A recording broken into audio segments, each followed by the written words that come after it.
Samantala marami sa atin nang naglugmok sa kahirapan.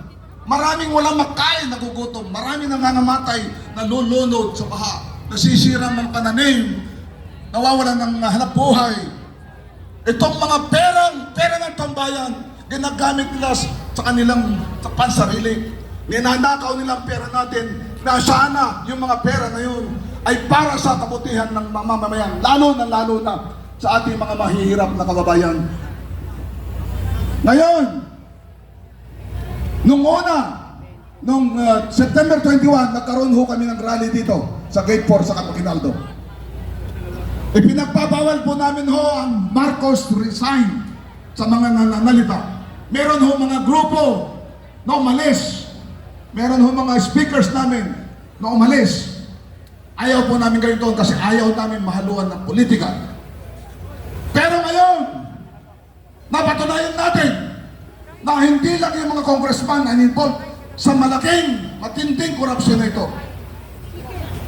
Napatunayan natin na ang Pangulo mismo ay involved dito. Yung 2025 National Expenditure Program, nag-submit siya ng pondo sa Kongreso ayon sa batas. Yung AAP Modernization Program pa lang, 50 billion ang kanyang President's budget na tinatawag doon sa NEF o National Expenditure Program.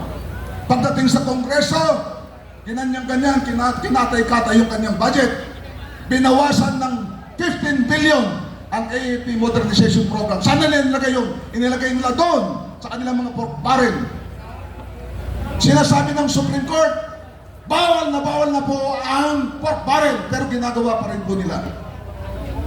Yung ating mga sundalo, pulis, mga teacher, kasama doon sa programa ng budget, ang Pension and Gratuity Fund. Yung mga mag-retire o yung mga may mga dapat tanggapin na mga tawag dito, yung mga leave, accumulation leave, doon nila kukunin ang budget na yun. Ano nangyari sa Pension and Gratuity Fund? Nagsubmit ang Pangulo ng 232 billion noong 2025. Anong ginawa sa Kongreso? Binawasan ng 92 billion. Binawasan ng 92 billion. Ano mangyayari pagka binawasan mo yung mga Pension and Gratuity Fund? Marami dyan yung dapat na tatanggap sa taon na yun. Wala sila matatanggap dahil walang pondo. Ipoprogram yung schedule pa yan sa susunod na taon para makatanggap sila. Ganon po ang nangyayari. Okay. Kaya itong mga insertions na tinatawag, insertions, ano yung insertions na yan? Pork barrel po yan. Alam naman natin. Okay? 100 billion na.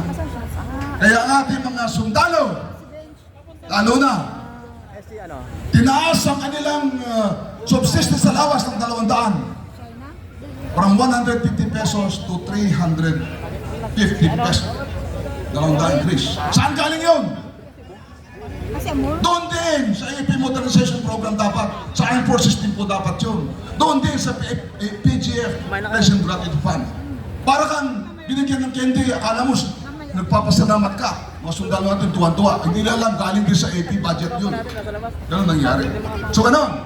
Ngayon, bakit hindi dapat managot ang Presidente? Dapat managot ang Presidente. Bakit? Yung pinagawa nilang mga kongreso, congressman, nung kinatay-katay nila yung kanyang budget, punta sa PICAM, in-approve yung mga small committee, magic nila doon. Kung ayaw sana ng Pangulo yun, hindi dapat yung in-approvehan yun, yung budget na yun. In-approvehan niya.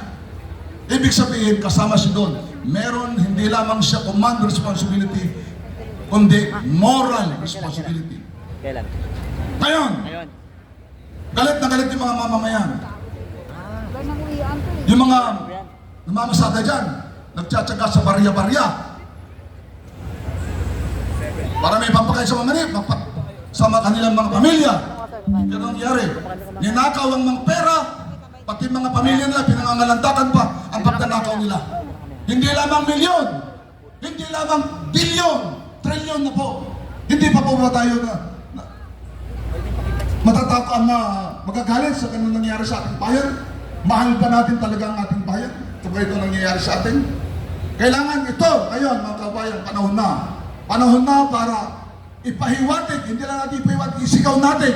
Hindi lamang ating pagkamuhi sa nangyayari sa ating bayan, kundi ang ating pot at galit sa mga ganitong mga mandarambong. Mga taong pinagkatiwalaan natin, pero ang halip na tayo tulungan, ginawa nilang pangsarili ang mga budget ng palapatay para sa atin. Ginawa nilang palabigasan ang kaban ng bayan para sa kanilang pamilya, para sa kanilang sarili. Kaya mga kababayan, panahon na. Ang sabi ng ating Pangulong Marcos, sabi niya, kung hindi ako Pangulo, sasama daw siya sa mga protest rally na ganito. Okay? Narinig niyo ba yun? Anong gusto niyo gawin? Papuntahin natin siya dito o para sumama sa atin magprotesta?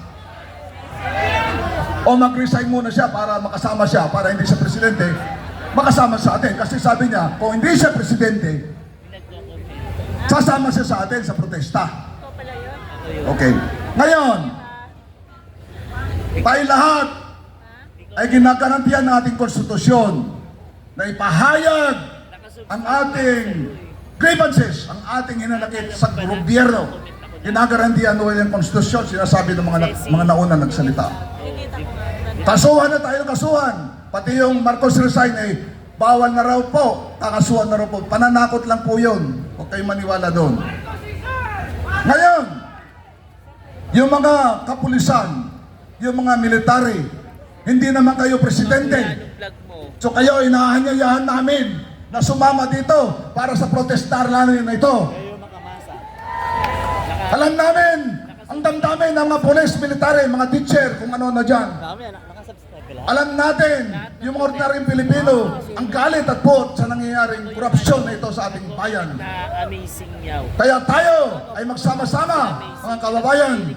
Ipaglaban natin ang katarungan, ang katotohanan, panagutin ang lahat naman nagtaksin ng darambong at naglapastangan sa ating bayan at ibalik ang katapatan at moralidad sa ating bayan. Mabuhay kayong mga Pilipino, mabuhay tayo mga Pilipino, mabuhay ang Pilipinas. Magandang gabi lahat sa inyong mga kaibigan, mga kababayan. Maraming po. salamat syempre sa isa sa pinakamamahal nating general. Yes. Syempre. General Pokis, maraming pong salamat. General. Pero mga kaibigan, mga kababayan, hindi ibig sabihin na yon siya lang ang lalaban para sa ating kinabukasan. Totoo yan. Tayong lahat bilang sambayanang Pilipino, laban natin ito. Lahat tayo. Kasi lahat tayo taxpayer. Pagkatapos lahat tayo naghihingi na ibalik ang pera ng wala. Yan yun. Kaya nga, naku, itaas nga natin ang dalawang kamay natin. Patingin nga mga kamay. Palakpakan na may kasamang sigawan at isigawan, Pilipino! Ngayon, meron naman tayong ulit na speaker. Syempre, tawagin naman natin ang susunod na magsasalita para sa inyong lahat. Tawagin natin si Boss Dada! No. Sige. Nakakatakot to. Nakakatakot si Boss Dada. Pag hello niya pa lang, nakakatakot na. Oo. Parang nakasama na natin to. Magandang gabi. Parang kapag ka... Ay, parang kuya ko to. Hello ate, ay kuya. Kuya, hello. Si Boss Dada, ano to? Ang laki, tol. Pagka nabangga ka nito, Diyos ko.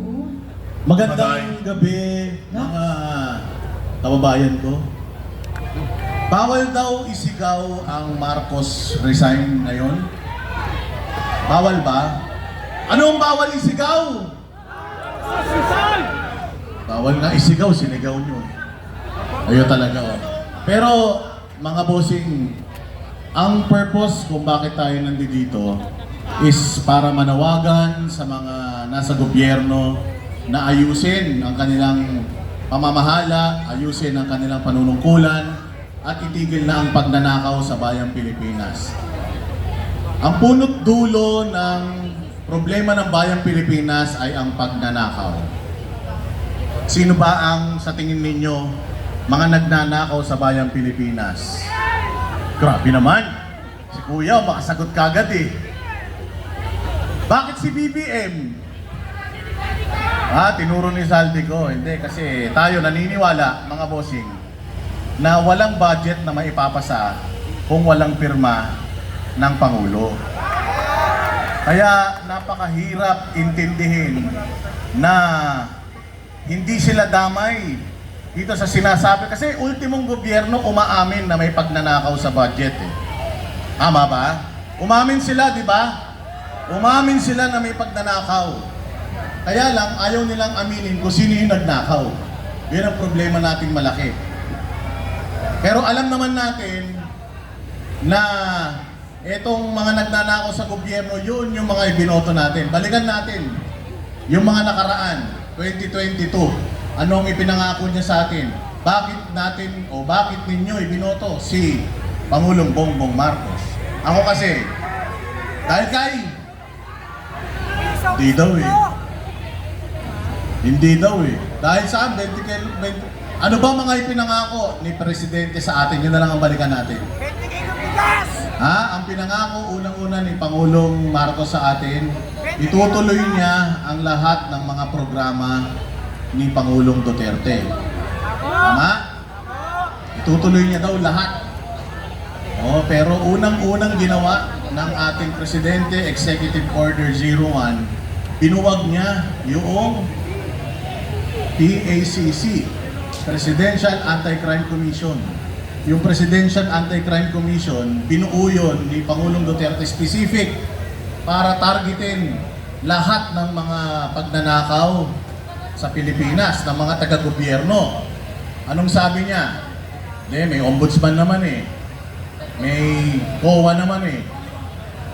Di ba? Yun ang sinabi niya eh. Tinanggal niya yun kagad. So, una pa lang, alam na natin kung ano yung plano nila sa bayang Pilipinas. Ang pinag-uusapan natin ngayon, 2025 budget lang. Alam nyo ba na 2024 budget pa lang, mas malaki na ang budget ng DPWH kesa sa education sector? Nasa batas natin na dapat ang pinakamalaking allocation ng budget mapupunta sa education.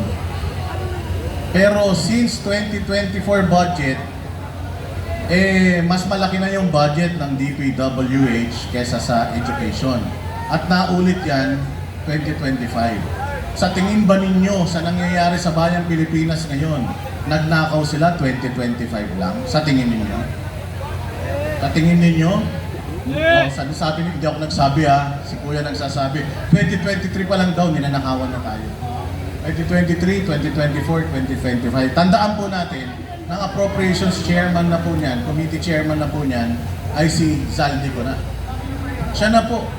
3 taon nilang pinagkatiwalaan si Zaldico. Pero ngayon, sinisira nila yung kredibilidad ni Zaldico. Kung wala naman palang kredibilidad si Zaldico, bakit pinabayaan niyo siya na mag-asikaso ng mga budget natin sa loob ng 3 taon ng budget ng Pilipinas? Doon pa lang niloloko na nila tayo. Di ba? Ano mga ipinangako sa atin? 1 taon, 1 milyong pabahay. Ilan na? Ilan na? Okay, wala. Wala pa daw yung totoong numero daw, hindi daw aabot ng 1 milyon.